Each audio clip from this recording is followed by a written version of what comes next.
সেজন্য আমি এটা করবো না, আমি বিশেষ বিশেষ জায়গায় আপনাদের দৃষ্টি আকর্ষণ করব।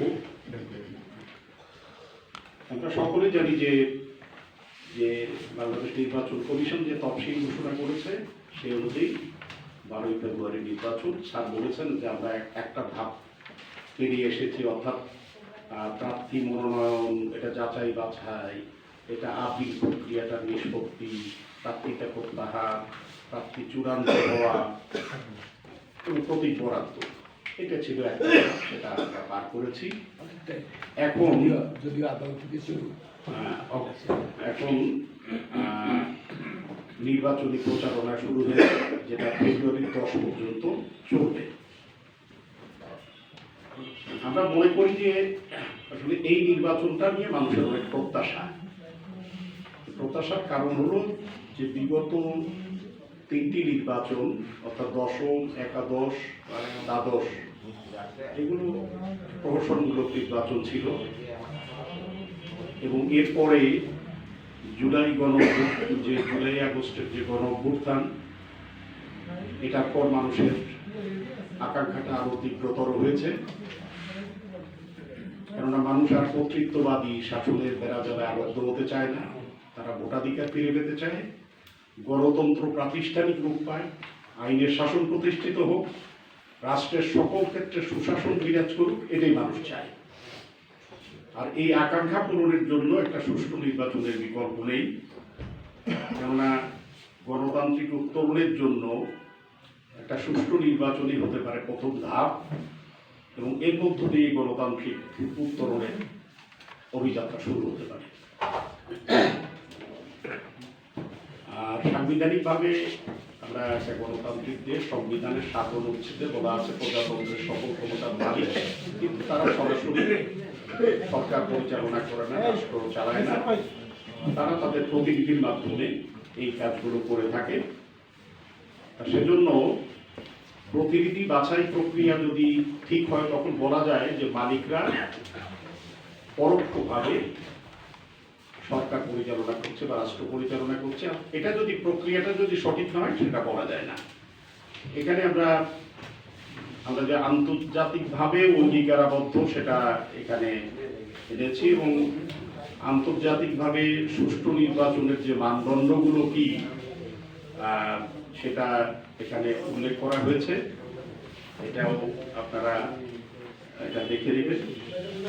এখানে ভোটার ও প্রার্থী সংক্রান্ত কিছু তথ্যাবলী, যেটা সবারই জানা আপনাদের, যে ভোটার কত, নিবন্ধিত রাজনৈতিক দল কতগুলো নির্বাচনে অংশগ্রহণ করছে, কারা কারা অংশগ্রহণ করছে না, এবং এক্ষেত্রে মনোনয়নপত্র সংগ্রহ করেছিল কতজন জমা দিয়েছিল, এবং এটা যাচাই বাছাই, আপিল প্রক্রিয়া ফিরে পাওয়া, এবং ফাইনালি প্রত্যাহারের পর কতজন প্রতিদ্বন্দ্বিতা করছেন, সেই বিষয়গুলো এখানে তুলে ধরা হয়েছে। আর কোন দলের কতজন এখন পর্যন্ত আমরা যতটুকু দেখেছি সেটা এখানে তুলে ধরেছি।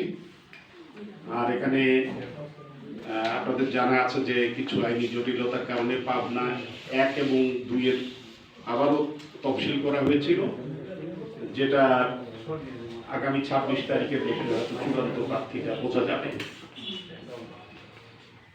এবারে নারী প্রার্থীর সংখ্যা অনেকটা কম, এখানে 76 জন নারী প্রার্থী প্রতিদ্বন্দ্বিতা করছেন। জুলাই জাতীয় সনদে একটা বিষয় ছিল, রাজনৈতিক দলগুলোর সাথে একটা জেন্টলম্যান এগ্রিমেন্ট ছিল যে এই নির্বাচনে কমপক্ষে 5% নারীকে মনোনয়ন দেবে রাজনৈতিক দলগুলো,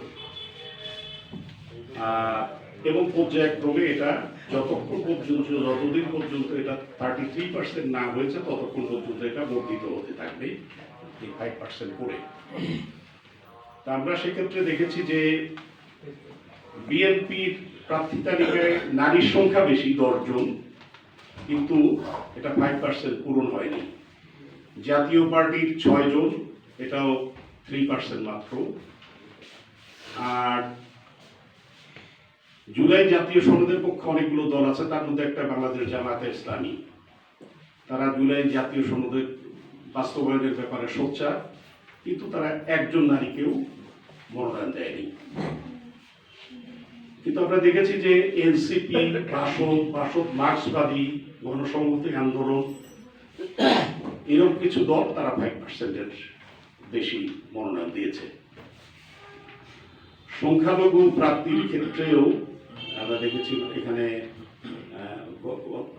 এর আগের তুলনায় কম 80 জন এখানে প্রতিদ্বন্দ্বিতা করছেন, এবং এখানে সবচেয়ে বেশি সংখ্যালঘু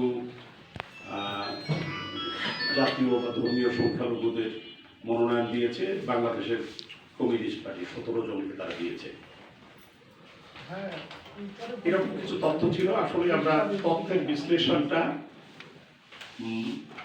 এরপরে যে প্রেস কনফারেন্সটা হবে সেখানে বিস্তারিতভাবে তুলে ধরব। তবে একটা বিষয় জানি যে আকাঙ্ক্ষা আমাদের সুষ্ঠু নির্বাচনের, কিন্তু এই আকাঙ্ক্ষাটা তখনই পূরণ হতে পারে যখন নির্বাচনের সাথে সংশ্লিষ্ট যারা তারা স্ব অবস্থানে থেকে সঠিকভাবে তাদের দায়িত্বটা যথাযথভাবে পালন করে। তবেই আমরা এখানে দেখেছি সরকার একটা ফ্যাক্টর, তার একটা অংশীজন। আমরা সরকারের প্রতি যেটা আহ্বান জানাচ্ছি এখান থেকে যে সরকারকে ভাবতে হবে তারা নির্বাচনকালীন সরকার, এবং শতভাগ নিরপেক্ষতা বজায় রাখতে হবে তাদের। নির্বাচন কমিশনকে সহায়তা করতে হবে, আর সরকারকে একটা বড় কাজ করতে হবে যে এই বার্তা দিতে হবে যে আমরা অবাধ, নিরপেক্ষ, শান্তিপূর্ণ তথা সুষ্ঠু নির্বাচন চাই। কেউ যদি এখানে অনিয়ম করে তাকে ছেড়ে দেওয়া হবে না, কঠোর শাস্তিমূলক ব্যবস্থা গ্রহণ করা হবে। নির্বাচন কমিশনকেও শতভাগ নিরপেক্ষ থেকে কাজ করতে হবে, তাদের বড় একটা কাজ লেভেল প্লেইং ফিল্ডটা তাদের করতে হবে, এবং প্রার্থী সহ সংশ্লিষ্ট সকলেই যেন নির্বাচনী আচরণবিধি মেনে চলে, এজন্য তাদের কঠোরতা প্রদর্শন করতে হবে। রাজনৈতিক দলগুলোকে নির্বাচনী আচরণবিধি যথাযথভাবে মেনে চলতে হবে, এবং তাদের মধ্যে যে কোনো মূল্যে বিজয়ী হওয়ার মনোভাব এটা পরিত্যাগ করতে হবে, এটা প্রতিযোগিতা হিসাবে দিতে হবে, এবং তাদেরকে এই বার্তা দিতে হবে যে আমরা যে কোনো মূল্যে জয়ী হবই, হতেই হবে জয়ী। এরকম মনোভাব পোষণ না করে তারা যেন গণরায় মাথা পেতে নেওয়ার ঘোষণা দেন। আর নির্বাচনী দায়িত্বে যারা নিয়োজিত থাকবেন, সরকারি কর্মকর্তা, কর্মচারী, অন্যান্য সংস্থা কর্মকর্তা, তাদেরও নিরপেক্ষভাবে দায়িত্ব পালন করতে হবে, সকল প্রার্থীর সাথে সম আচরণ করতে হবে, এবং বিশেষ করে ভোট কেন্দ্রের দায়িত্বে যে প্রিজাইডিং অফিসার বা যারা আছেন তাদেরকে দেখতে হবে যে ভোট কেন্দ্রে কেউ যদি বিশৃঙ্খলা বা অনিয়ম করে পুলিশে সোপর্দ করতে হবে, এবং বেশি বিশৃঙ্খলা বা তাদের নিয়ন্ত্রণের বাইরে যদি পরিস্থিতি চলে যায় সেখানে নির্বাচন বন্ধ বা স্থগিত করতে হবে।